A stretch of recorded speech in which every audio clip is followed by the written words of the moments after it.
Okay, right, under page 31 of your worksheet, you have this thing here. This is November 18 P42. You have something that you have something that looks like a bar that is being put onto a pivot, and it seems like you're trying to support it. This one is actually a continuation of where I left off from last Friday. This part of the notes is actually from this part of your notes. Okay, this little thingy here where I said that I have something I want to balance. I have a magnetic force acting on one side, and then I put weights to balance it on the other side. And then from balancing the bar here, I'm able to work out some sort of equation for me to find out certain things. So that question that's related to that is actually under page 31. All right. Okay, but before we go to that, they have one definition question here where they ask you define magnetic flux density. So magnetic flux density, as I mentioned to you, is somewhat similar to magnetic field strength. Okay, it's just that we normally don't call it field strength, we call it flux density. Okay, it has the same physical meaning as magnetic field strength. So I mentioned to you when you're talking about magnetic field strength, it's actually defined from this equation. FB equals to VIL, where B is actually FB over IL. So when looking at this, when they ask you to define what is actually magnetic flux density, it's actually force per unit current in a wire of unit length which is perpendicular to the magnetic field. Okay, or if you want to write it in another separate way, you can just say it's force per unit current per unit length when current is normal to the magnetic field. Okay, so it's defined based on this equation. Right, force per unit current per unit length when the current is normal to the magnetic field or when the wire is normal to the magnetic field. Right, so that part should be okay, no worries there. Then if you look at part B, where they tell you that you have a stiff copper wire that is balanced horizontally on a pivot as shown in figure 8.1. The next thing they told you was that sections PQ, QR, RS on the wire are situated in a uniform magnetic field of flux density B produced between the poles of a permanent magnet. The perpendicular distance PQRS from the pivot is 7.5 centimeter. All right. So they then subsequently mentioned to you when a current of 2.7 amps is passed through the wire, a small mass of 45 milligrams is placed a distance of 8.8 centimeter from the pivot in order to restore balance of the wire as shown. Okay, this one was the original wire. They placed the wire in between they placed the wire, this end of the wire, inside a magnetic field, which is actually produced between two permanent pole magnets. So what they say is that they run current through it, and then after that, because of the magnetic force here acting on the wire will actually move downwards. So you want to put a mass here to apply a weight to balance the forces so that the bar here, this entire thing here, becomes horizontal. Okay, so they place a small weight of 8.8 centimeter away from the pivot in order to make the bar horizontal again. All right. Now they ask you, explain why when the current is switched on, currents in section PQ and RS of the wire itself does not affect balance of the wire. Okay, why is it that currents in PQRS will not affect balance of the wire? Now, you actually have three different sections to consider here. You have this one, this section, and this section. Okay.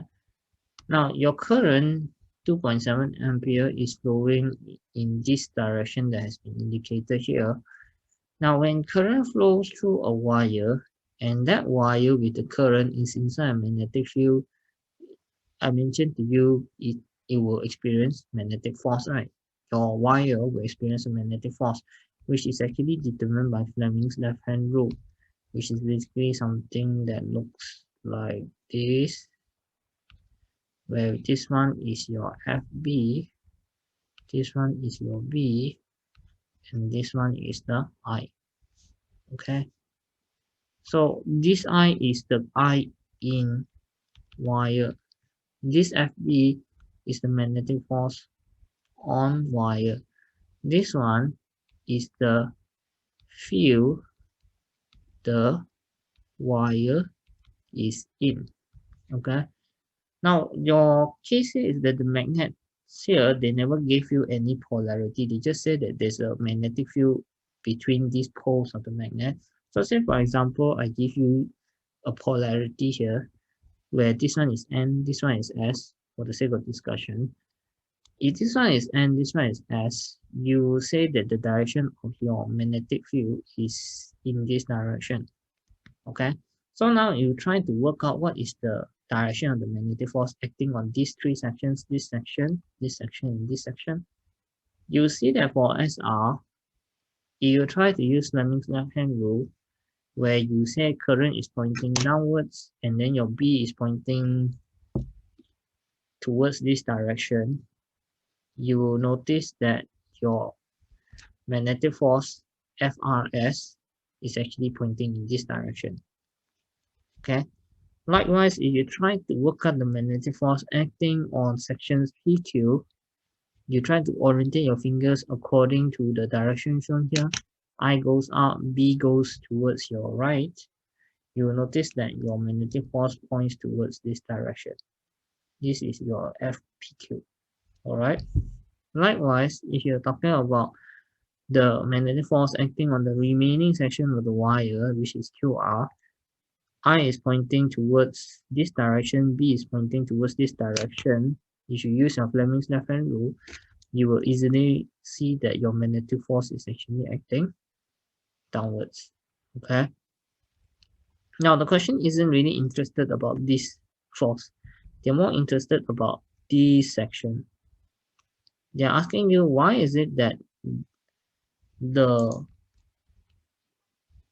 when your current is switched on, the currents in those sections do not actually affect the balance in the wire. Now you know that when you have current through the wire and it's inside a magnetic field, it will produce a magnetic force. But why does the force not affect the balance of the wire? It's mainly because if you just look at it properly, if you just look at this apparatus like this from the side, it will look like this. Okay, this is a side view of the apparatus where we tell you this is how it looks like. Okay, this is your N, this is your S, this one is your pivot.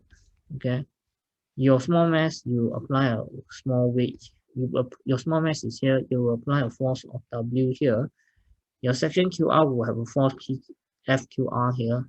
So you have a magnetic force here, which is actually FQR. Okay. Now this force and this force will not actually affect the moments of this wire, because in the first place,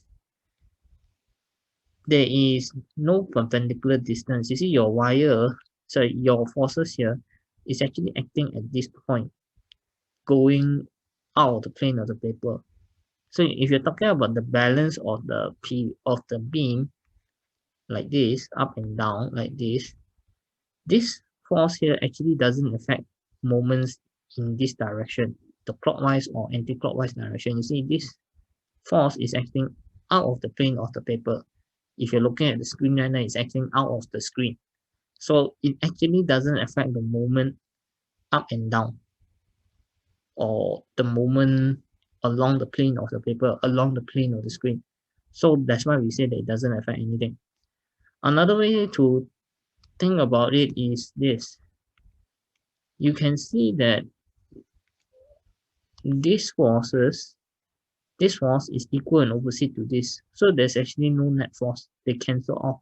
So they won't actually contribute to any moment. So there's actually two variations to your answer here. Either you say forces PQRS are equal and opposite, there will be no net force on the two sections, so it doesn't contribute to any moment. That one is one way of looking at it. Another one is you can say, based on what I just drew here, forces PQ and RS are actually horizontal forces. They're acting horizontally, not vertically, so they won't create movement about the pivot. Okay, so there is actually two variations of the answer. Okay, so you can just copy the answers.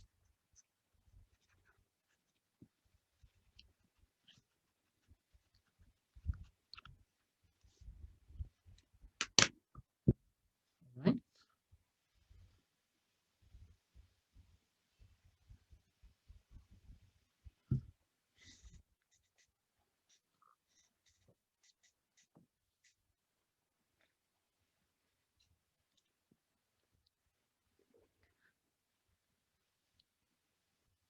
Okay, so just pick either one of the answers and you should be okay.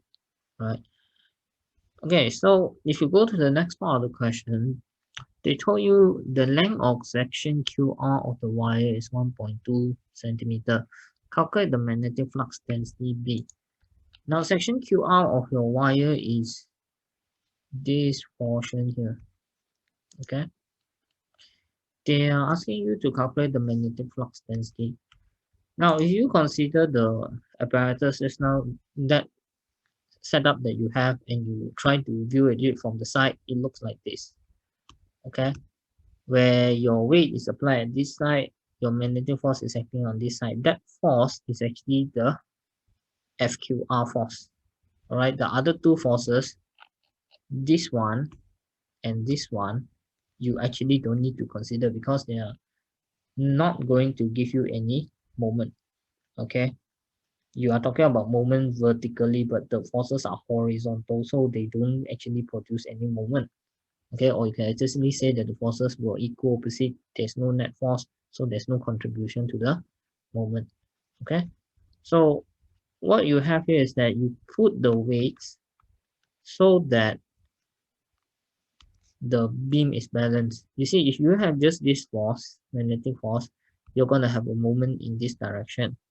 But if you don't want your beam to tilt in this direction, you have to put a weight in this direction so that you have a moment in this direction. So if this moment is equal to this moment, your beam is balanced. Your wire is balanced. Okay, so your wire is balanced, the sum of moments is 0. You can actually just say that anti-clockwise moments is equals to clockwise moments. So FBX1 equals to WX2. And the magnetic force here, recall that I told you that magnetic force on wire is always going to be FB equals to BIL, right? So you sub the FB as BIL. Okay, your X1 is already given as 7.5. And then the weight that you put is actually just mg. You also know what is the weight already, or rather you know what's the mass that you put. It is 45 milligram. Okay, right, there is a trick to this question. If your m is 45 milligrams, some of you would have remembered to change this, would have remembered to recognize this as milli, so it's 45 times 10 power minus 3 grams. But you have to change it to kg for your calculation. So this one will become 45 times 10 power minus 3 divided by 1,000 to change it to kg. That's why you have this thing here.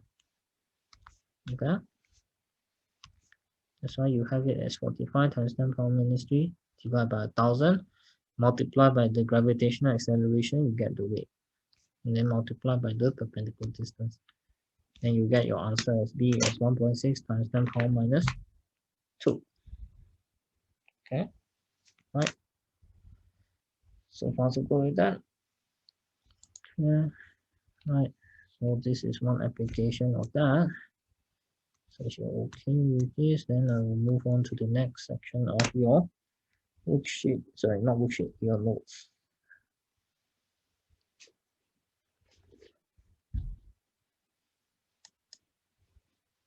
Okay.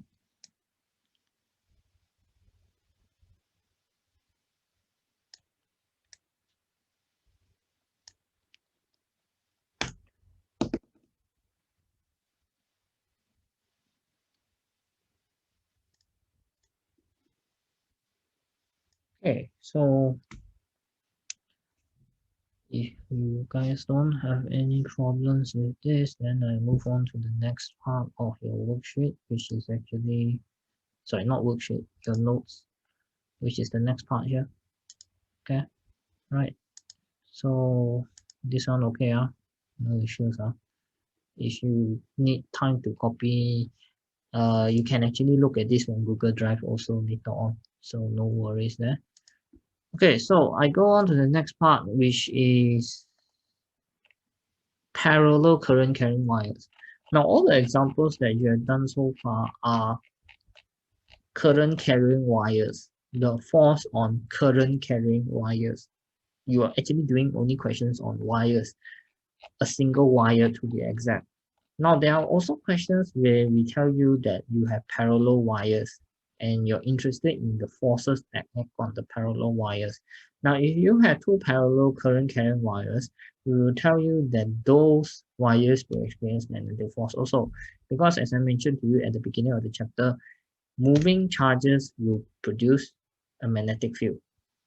So if you place it inside a magnetic field, another separate magnetic field, the moving charge will experience a force.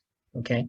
So likewise, if you're talking about a wire and we tell you it carries current, current is actually flow of charges.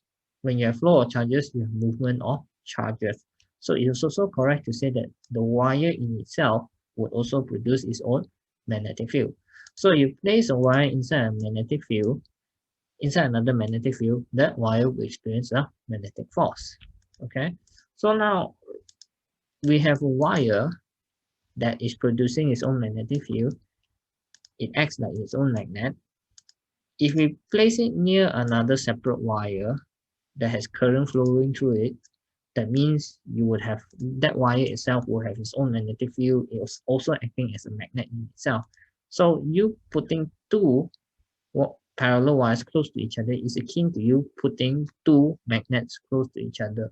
So obviously the wires will experience magnetic force. Okay, so you're interested in knowing what is the direction of the magnetic force acting on those wires. Okay, you can actually still use Fleming's left-hand rule to calculate the direction. But what I'll just tell you first is that if you have parallel wires and the current is in the same direction, the magnetic force acting on them is usually attractive. The forces will try to push the wires together. But on the other hand, if the forces are if the currents are in the opposite direction for the wires, the magnetic force acting on the wires is generally repulsive. Okay, they are going to be repulsive. Now, how do I go and determine the direction of the magnetic force acting on the wires in the first place? Other than memorizing this statement, you can actually make use of Fleming's left-hand rule to determine the direction. Now, if I talk to you about this wire, this example here, if you look at this wire, as I mentioned to you, current flowing in the wire will produce its own magnetic field, causing the wire itself to behave like a magnet. Now, if you're interested in knowing what is the direction of the magnetic field produced around the wire, that one I told you you can use the right hand grip rule to determine the direction of the wire, where I told you that the thumb of your finger represents current, whereas the curl of your finger represents the direction of the magnetic field. So in your case here, you use right hand grip rule we already told you your current is going upwards. So you notice that the curl of your finger is showing that your magnetic field direction is going counterclockwise. So this one is the view of the magnetic field in 3D. If I just wanted to draw the magnetic field in 2D, this wire with current going up like this would have a magnetic field that looks like this. Okay, so say for example, this one I cut it exactly in the middle, in the half, and I try to draw what I see at the plane when I cut it. So over this side here, you will notice that the magnetic field is actually coming out of the plane of the paper or your screen. Over at this side, the magnetic field is actually going into the plane of the paper or your screen. Okay, so this is what you can see. Now, this wire, the second wire, is actually inside the magnetic field of the first wire. So if you try to visualize it, this second wire is somewhere here. Okay, and the current in it is going like this. Okay, now you can actually predict the direction of force acting on this second wire because you can use Fleming's left hand rule, which tells you this. This one is your FB, this one is your B, this one is your I. So as I mentioned, this one is the current in the wire. This is the magnetic force on the wire. This is the magnetic field the wire is in. This one represents the field that the wire is in. Okay, so right now this wire is inside the field of this wire. This wire, the first wire, produces a magnetic field. The second wire is inside the magnetic field produced by the first wire. You can use Fleming's left hand rule to predict the direction of the magnetic force. So this one here, if I use Fleming's left hand rule, the B is going into the plane of the paper or the plane of your screen. The I is going upwards. If you orientate your fingers accordingly, you will notice that your index finger is pointing to your screen, your eye is pointing upwards, and then your thumb, representing magnetic force, is pointing towards the left.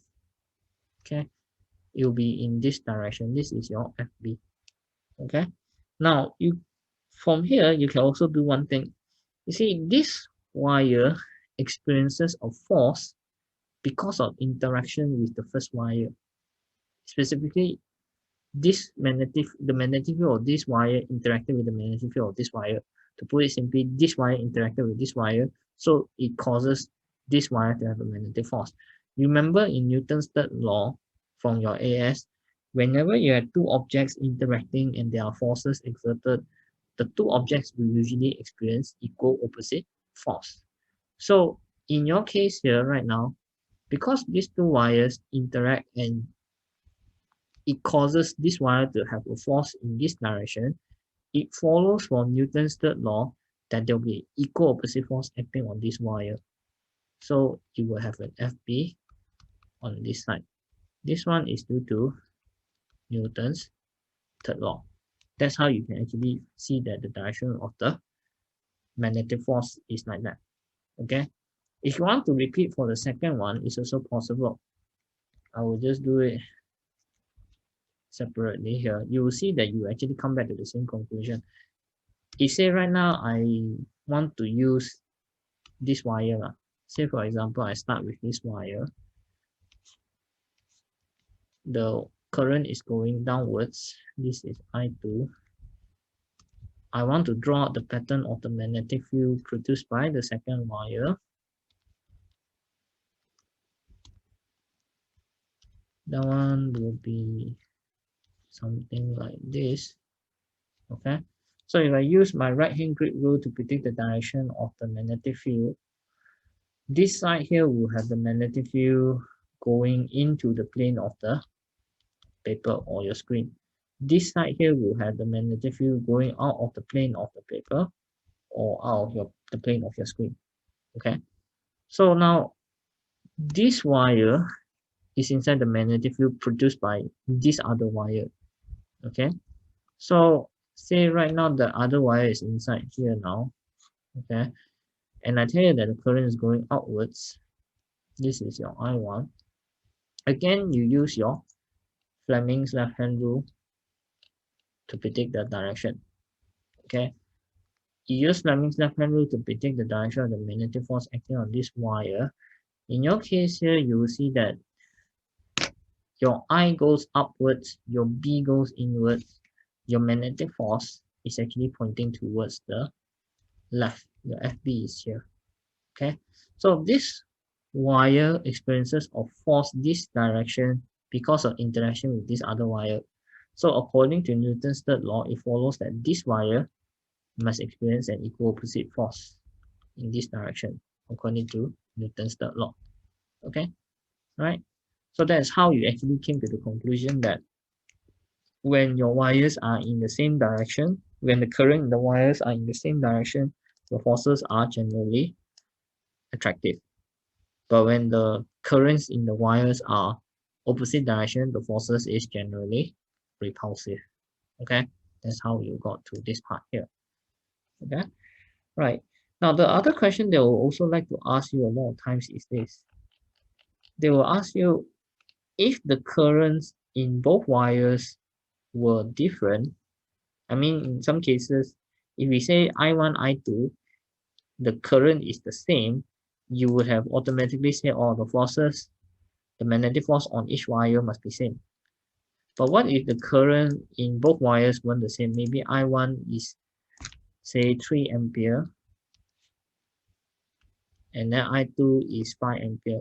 Would the magnetic forces acting on the wire still be the same? The answer is yes. Okay, because of Newton's third law. It doesn't matter whether the currents are in opposite whether the currents have different magnitude, your forces will still be the same. The analogy I can give you is this. If I tell you that you have a gravitational force or attraction with the earth, we tell you that the earth exerts a gravitational force on you, you also exert a gravitational force on the earth, right? If the earth is exerting a gravitational force on you equivalent to say 800 Newton, you're also exerting the same amount of gravitational force on the earth at 800 Newton. Even though your masses are different, like say for example that your mass is maybe 60 kg, but then the mass of the earth is maybe 3.6 times 10 power 24 kg.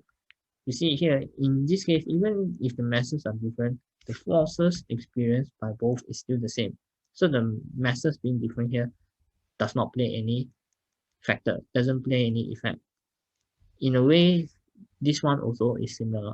The current may be different, but it will not actually cause the forces to be different.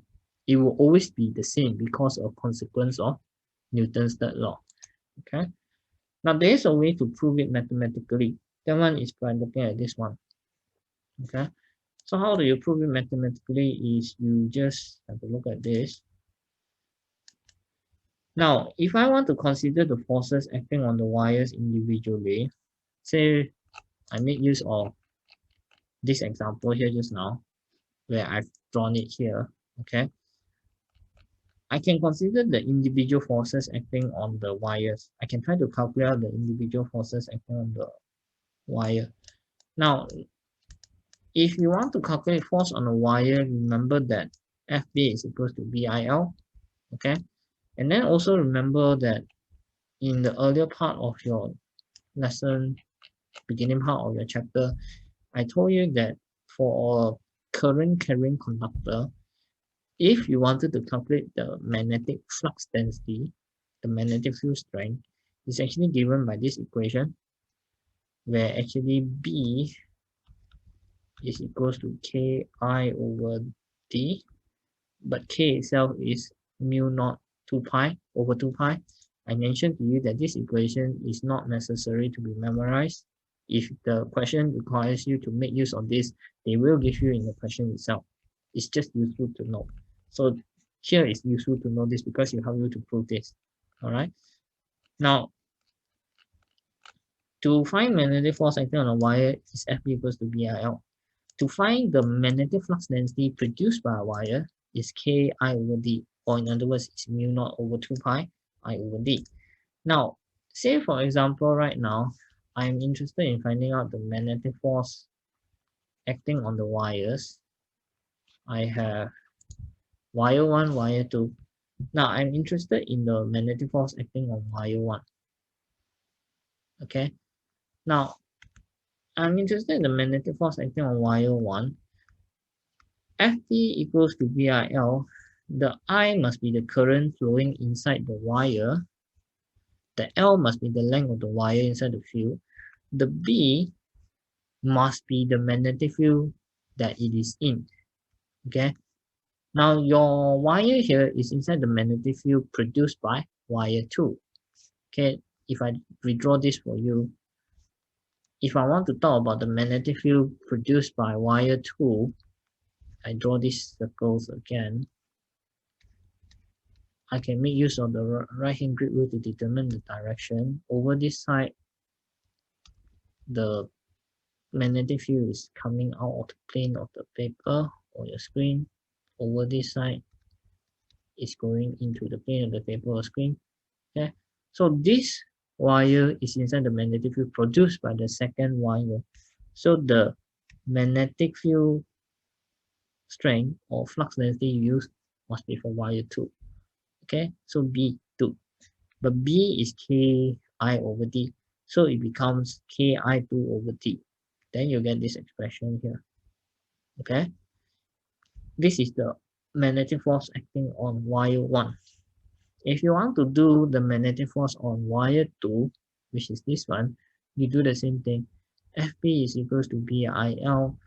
The I must be the current in wire 2, so it's I2. The length L is the length that is inside the magnetic field, so we just put it as L first. The B is the field that the wire is in. This wire is inside the magnetic field produced by wire 1, so it's B1. So B, expand it becomes Ki1 over D. Now when you compare the expressions, they are exactly the same. That's why we can also prove from here that even though your current I1, I2 may be different, you will actually end up with the same expression. So the forces are same.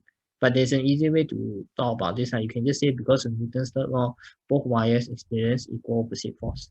This one is more easy to explain rather than proving it mathematically here. Okay, right. So this one is for case of parallel wires. Now, so this one we've done enough. We can just do some questions related to that. Okay, so what I just need you guys to do is, can you guys have a look at page 4 first of the worksheet? Have a look at page 4 of your worksheet first. Okay. Which is this one? This is November 15 T43.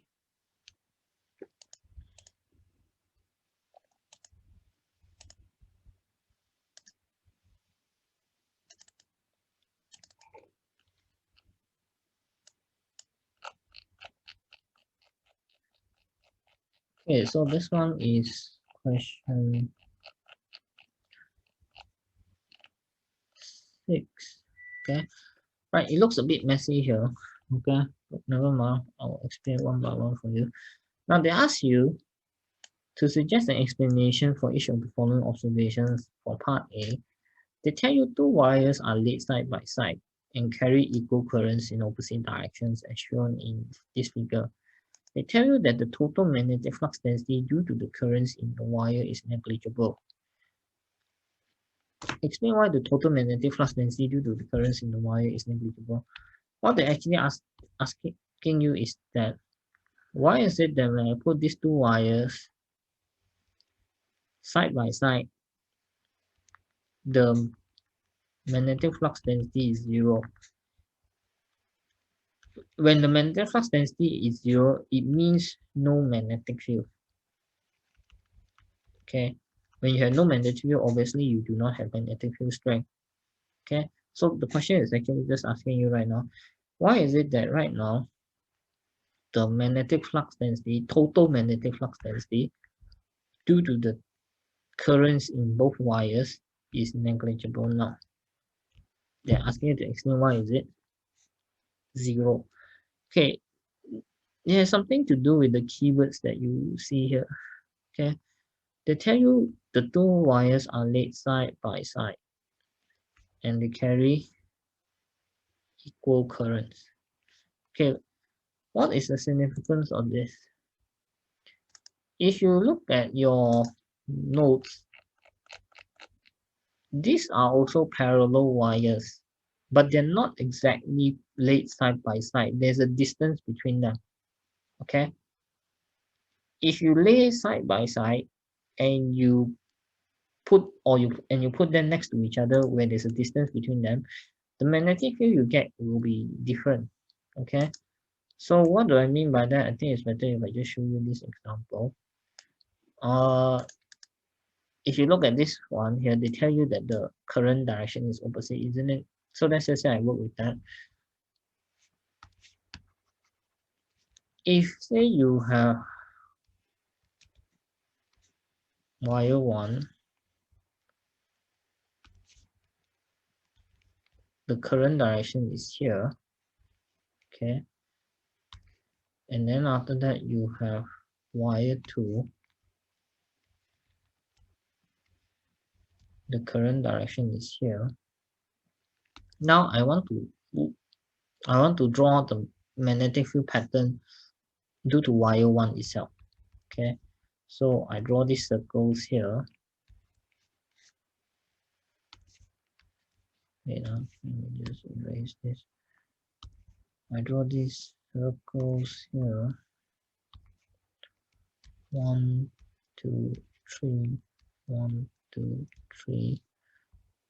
Then I use right hand grid rule to predict the direction of the magnetic field. Over this side, the magnetic field is coming out of the plane of the paper. Over this side is going into the plane of the paper. Okay. Then you look at this one, the second wire, 1, 2, 3, 1, 2, 3. Now I try to predict the direction of the magnetic field caused by the second wire using right hand grid rule. Over this side, you will notice that the pattern of the magnetic field is going into the plane of the paper or into the plane of a screen. This side is the magnetic field coming out of the plane of the paper or out of the screen. Now, specifically, you can see from here, the magnetic field, this is considered to be B1. This is considered to be B2. Alright. See, both of these two magnetic fields are actually going in the same direction.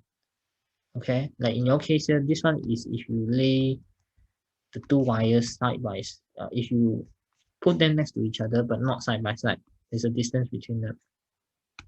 Say this one here has a certain distance between them.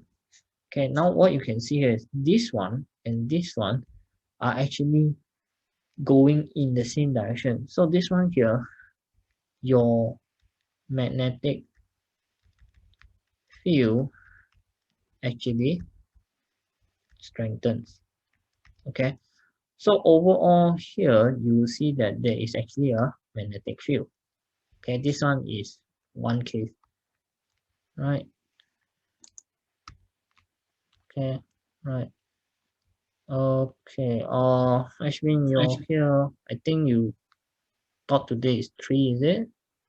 Yeah.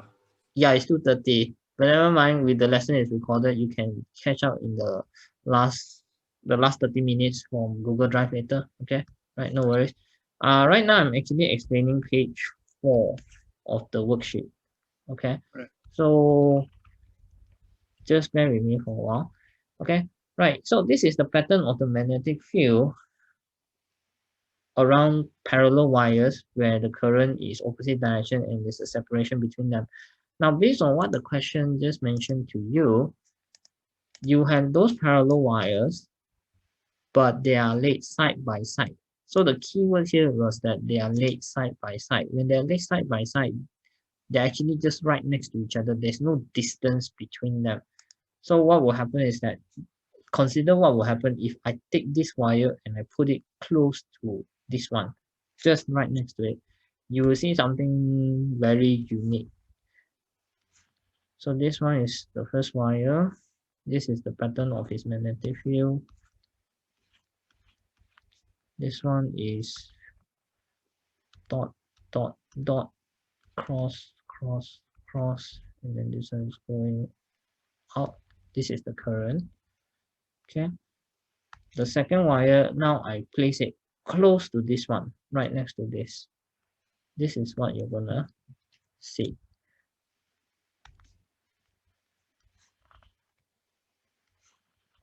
Okay. My current is going downwards, but now I also want to draw the pattern of the magnetic field caused by this second wire. So you notice this thing happening. This one will be coming out, cross, cross, but this is cross, this is dot. This one was your magnetic field caused by first wire, this is P1. This is magnetic field caused by the second wire, which is this one. Okay. Now you look at what happens when the two wires are laid side by side. These two they are here. You have two different magnetic fields, but they're actually moving in opposite direction. They're actually pointing in opposite direction. This one is coming out of the plane of the paper. This one is actually going into the plane of the paper or your screen. So this one here, the B cancels out, or you can just say the field cancels out. Alright, here you can actually say that the field cancels out. If you look at the other section here, this side, you will also come to the same conclusion. If you look at this one is the magnetic field due to Y1 is all going into the plane of the paper, whereas this one, the magnetic field due to Y2 is coming out the plane of the paper. They are in opposite directions. Okay, so here you will also say that the field cancels out. So the conclusion then you can say is that overall there is no magnetic field. Okay, that's what the question here wants you to explain. Why is it right now when I place two wires side by side, the fields actually are not significant, they are negligible. Okay, right? So if you have placed them side by side and there's a certain distance between them, you will notice that you are not going to cancel, the fields are not going to cancel off. This part will strengthen, and then this part and this part, there's nothing changing. You still have overall a magnetic field. So here I will just say that over this part, overall there is magnetic field. But this one, no. They are basically the same thing, just that this one is now being shifted closer, so that it's next to each other. So when they shift close next to each other, you notice that this one has shifted to here. This one has shifted to here. So this and this are opposite direction, they cancel off. And then likewise, this one has shifted to here, where this and this are in opposite direction, so they cancel off.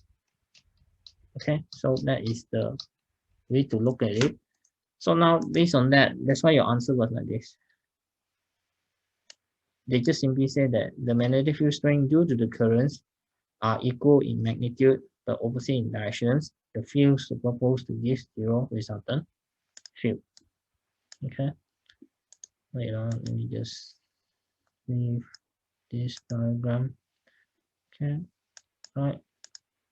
Okay, right. Now the ones that I just draw for you tells you why the fields are in opposite direction, why the magnetic field due to the currents are in opposite direction. But how do you explain the field due to the current being equal in magnitude? It's mainly because of this. Remember just now I told you that magnetic field around a wire B is equals to K I over D or mu naught over 2 pi I over D. This one is actually the B caused by a wire, isn't it? Right? So now you notice that B is actually proportional to I. Notice that the question told you that the wires are laid side by side and carry equal currents. So when they carry equal currents, they are going to produce same B. Okay, the part where they say got equal current already tells you that this current produces the same B as this current. Okay, and the part where they are laid side by side, like in this manner, tells you that the fields are actually always going to be in opposite direction.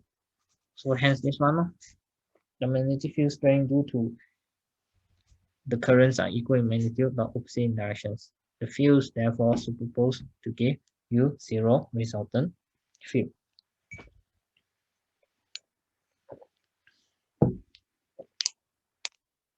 Okay, so just copy this answer, then that should be fine. Alright, this diagram here will be in Google Drive later. You can copy it at some suitable place later. Alright, so this one is fine. Then the next one I can go through for you later on is this one before we go for a break. The last one that relates to parallel wires is page 38. Okay, this one will be November 19 P41. Okay, now okay, Roxanne, the book that you have is only up to 2018. It doesn't have this one inside, so it's actually in a separate sheet that I sent to you guys last time. Ashwin, you should have this already because the one I gave you has it updated all the way to 2020, so you have this one. Okay, right. So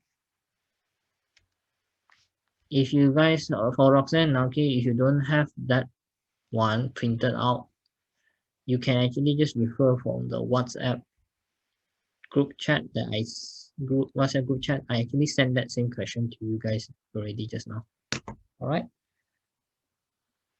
Okay, so it's November 19 P41. So if you guys are okay with that, then we go through that. Okay, so this one is parallel wires. The ones in page 38 that you will see later on is also going to be parallel wires. Okay, so let's just clear this diagram. All right. Oh, sorry, it's actually page 37. Page 38 is here, but it actually leads back from page 37. Okay, so November 19 P41, question A. So now, they tell you have a long straight vertical wire carrying a current of I. The wire passes through a horizontal car EFGH as shown in figure 8.1 and figure 8.2. On figure 8.2, draw the pattern of the magnetic field produced by current carrying wire on the plane EFGH. Okay, so this one is just a single wire with current through it. They want you to draw the pattern of the magnetic field caused by this wire. So as I mentioned to you, it's actually just going to be a pattern of concentric circles. They're asking you to draw the pattern of the magnetic field if you view it from the top, basically like this. You view it from the top. So they want you to draw a 2D view of the magnetic field pattern. right? So this is question 8. I think I overshot it just now. So it will be a pattern of concentric circles like this. Okay, it will be a pattern of concentric circles like this. Now you need to draw the circles here. You can actually use a compass. Okay, you know the little thing where you have the sharp edge here, and then other than the other end where you have a pencil for you to draw a circle, the compass. So for magnetic field chapter, you may need a compass to draw the circles. Okay, so you need to draw a pattern of concentric circles. That one gives you 1 mark, and then you need to show at least 3 circles with increasing separation. What I mean by increasing separation is this one. Remember I told you that the further you go away from the center, the magnetic field strength will decrease, the magnetic flux density will decrease, and flux density and field strength is actually indicated by the spacing of the field lines. So the further away you go, the weaker your field will become. The spacing between your lines ought to be getting larger. Okay, so draw a pattern of concentric circles. That one is where your other second mark is. All right, and then the third one is you drawing the direction of your magnetic field. This one you have to use your right hand grip rule, where we tell you that your thumb represents your current, the curl of your finger represents your beat. Okay, so this one is 3 marks, just drawing the patterns of the magnetic field. Right, so this one is okay. Now then after that, the question mentioned to you this. You have 2 long straight parallel wires P and Q that are situated at a distance of 3.71 centimeter apart, as illustrated in figure 8.3. Okay, now this is a case of parallel wires. They tell you that the current in wire P is 6.2 amps, the current in wire Q is 8.5 amps. The magnetic flux density B at distance x from a long straight wire carrying a current of I is given by this expression, where mu naught is the permeability of free space. So as I mentioned to you, if you're required to, as I mentioned to you earlier in your chapter, magnetic field strength or magnetic flux density caused by a wire is given by this equation, but you are not required to memorize it. If you are required to use it in the question will give it to you, like in your current case now. Okay, so now what the question just wants is this. They want you to calculate the magnetic flux density at wire Q due to current in wire P. Okay, so this wire has a current through it. It will produce its own magnetic field. This wire also has current through it. It will produce its own magnetic field. Okay, so now the question is asking you, find out the magnetic flux density at wire Q due to the current in wire P. So to put it simply, what they just want is the magnetic flux density of wire P. The current in wire P causes it to have a magnetic field. They're asking you to find the magnetic flux density caused by wire P itself when at the point where wire Q is at. Alright. Yeah, this one you need to read carefully. The magnetic flux density at wire Q due to current in wire P. They want the magnetic flux density of wire P. Okay. So when you want to find the magnetic flux density of wire P, you need to use this equation. So be careful of what you use. The I that you use must be the current in wire P. They already give you 2 different values of current. 6.2 and 8.5. You need to use the current in wire P itself. Okay, don't use the wrong value of the current. Your X is basically the distance from the center of wire P. So they tell you the flux density at where wire Q is. So you know your X is this one. Okay. So they already told you in the question just now that the separation between the two wires is 3.1 centimeter. Okay. So at the flux density of wire P at where wire Q is, the distance is 3.1 times 10 power minus 2.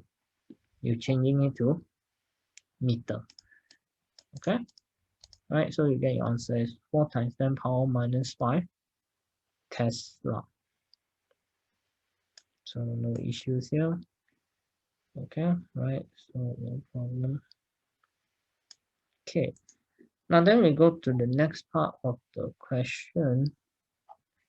Right, now they ask you to find out the force per unit length in Newton per meter acting on wire Q due to the current in wire P. Okay, so force per unit length on wire Q due to the current in wire P, right? So you want to use FP equals to VIL for magnetic force acting on the wire. This one is where you need to be careful of it. This is the length of wire in field. This is current in wire. This is magnetic force on wire. Now, this one is where you need to distinguish it. This is the field the wire is in. Okay, now be careful. This one is not the field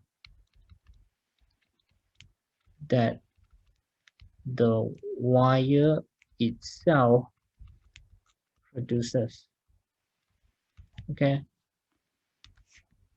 you may be wondering, yeah, wire Q itself would be producing its own magnetic field because there's a current flowing through it. But when we talk about F equals to BIL, the B does not relate to the field that the wire itself is producing. It is relating to the field that the wire is already in. In this case, it is the field that wire P already produces. Okay, so to put it simply, your wire P went this way, your current, it produces a magnetic field. If I want to draw the pattern of the magnetic field, this side here, the magnetic field all goes out of the plane of the paper or your screen. This one, the magnetic field goes into the plane of the paper or into the screen. So at this point here where you have magnetic field due to P, you put wire Q. And wire Q itself has current flowing through it. So you have a current carrying wire inside a magnetic field. You're going to have a magnetic field acting on wire Q. You're going to have a magnetic force acting on wire Q. That will be calculated by this. All right. So as mentioned, just be careful about what you use. I will be current in wire Q. L will be length of wire Q if given. B is not the magnetic field produced by, it's not the flux density produced by wire Q itself. It must be the flux density that is already in. The flux density is produced by something else. In this case, it is P. Okay. Right, so FB equals to BIL. FB over L is BI. So this one is magnetic flux density due to wire P. This is current in wire Q. We know current in wire Q.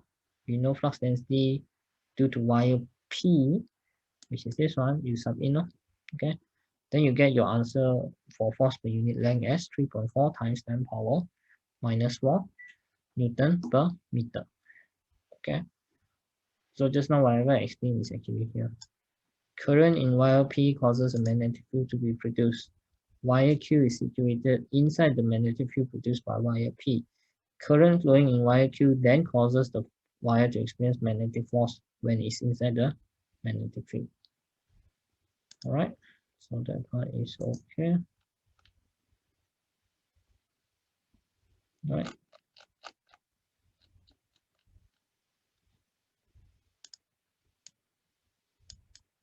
Okay. So like now if I ask you to predict the direction of the magnetic force acting on wire Q, you can actually predict the direction of magnetic force acting on wire Q. You know that the current in wire Q is going this side, right? If you use Fleming's left-hand rule,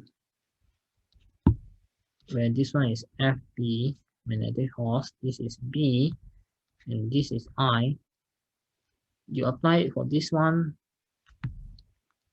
This one is the current in wire. This is the field the wire is in. This is the magnetic force on wire. You apply this one onto this wire here, wire Q. B goes into the plane of the paper, I goes outwards. You will notice that your magnetic force is actually going to be in this direction. So this force arises because this wire interacted with this wire. So according to Newton's third law, this wire will experience an equal opposite force. So this is Newton's third law. Okay. Now this one helps you to explain the second part. They tell you currents in wire P and Q have different magnitudes. You notice that this one is 6.2, this one is 8.5, right? So they ask you, state and explain whether the forces per unit length of the two wires will be different in the first place. Now, as I mentioned to you, the forces on Q and P will always be equal and opposite to each other due to Newton's third law. So the force per unit length will always be same. Okay. Now, if you want to prove it another way, you can also, but this one is by far the easiest one. Every time they ask you whether the forces are the same, if the currents are different, the answer is always the same because of Newton's third law. Now, the other forms of answer will always be a mathematical proof of this. The other answer you can write is the forces are the same, the force per unit length is the same because it's proportional to the product of the two currents. Therefore, same magnitude. How do you make sense of that is by analyzing the force acting on wire P and Q individually. So like, for example, here,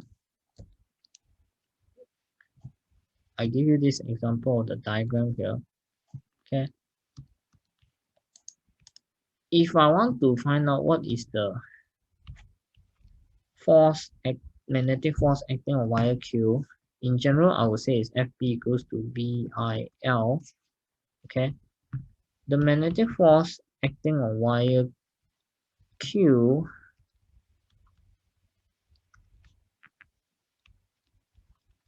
will be BIL. The B is the field that the wire is in, not the field that the wire produces. So the field that the wire is in is actually the field due to P. So this one will be BP. Then the I must be the current inside the wire itself. So it's IQ. Then length L, just leave it here like this. Now, likewise, if I wanted to find out what is the magnetic force acting on wire P, I will apply FB equals to BIL also.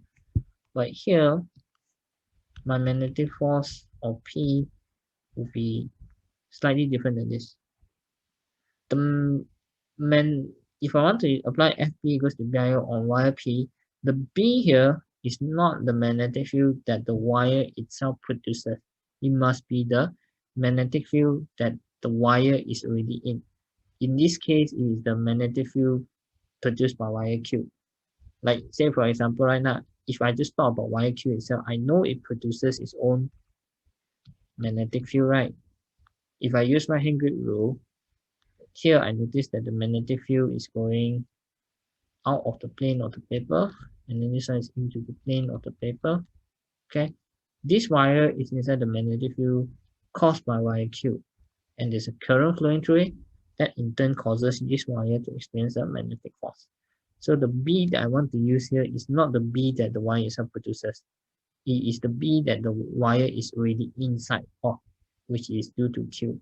So this one will be BQ. Then the I must be the current inside the wire itself. Then I give it a length L. Okay. So then I get this. Alright. So the B, I expand it. The magnetic flux density due to Q will be mu naught over 2 pi IQ over X, giving me this expression. Then if I talk about force on wire Q, it will be BP IQL. The magnetic flux density due to P will be mu naught over 2 pi IP over X times IQL. You see the expression will be same. Okay. You come to the conclusion here that the forces is actually proportional to the product of the charges. Everything else remains the same, you see. This one is the same. But specifically, you want to look at this. The forces are actually proportional to IQ. They will always be same. That's why the answer was this. F over L is proportional to the product of the currents, therefore same magnitude. Okay, it doesn't matter. For force of P, it will be proportional to IQ. For force of Q, it will also be proportional to IQ. Even though the forces, the current is different, it will always be proportional to the product of the currents. So always will be same. Okay. So yeah, this one is actually a more complicated way of explaining it. This one using Newton's third law is by far the easiest way.